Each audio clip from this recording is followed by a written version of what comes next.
বিসমিল্লাহির রহমানির রহিম।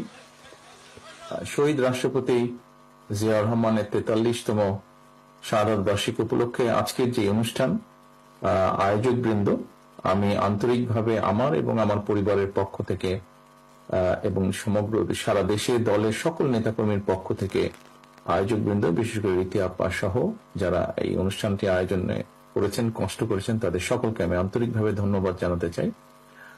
আমি ধন্যবাদ জানাতে চাই আজকে মঞ্চে বাংলাদেশ জাতীয়তাবাদী দলের সম্মানিত মহাসচিব সাহেব সহ যে সকল বক্তা, বিভিন্ন বিশ্ববিদ্যালয়ে যারা শিক্ষক আছেন, যারা বক্তব্য রেখেছেন, খুব সুন্দরভাবে ওনাদের বক্তব্যের মাধ্যমে শহীদ রাষ্ট্রপতি জিয়াউর রহমানের দেশ এবং জাতির প্রতি যে অবদান, তার যে কাজগুলো সুন্দরভাবে সংক্ষেপে তুলে ধরেছেন সমগ্র জাতির সামনে, তাদের সকলকে তাদের বক্তব্যের জন্য আন্তরিকভাবে ধন্যবাদ জানাতে চাই।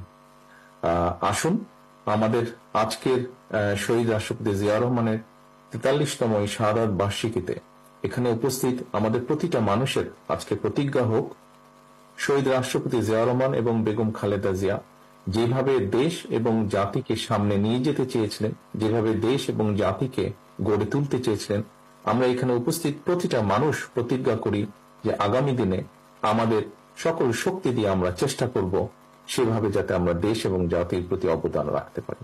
সকলকে আবারও আন্তরিকভাবে শুভেচ্ছা জানিয়ে আমার বক্তব্য শেষ করছি। আসসালামু আলাইকুম।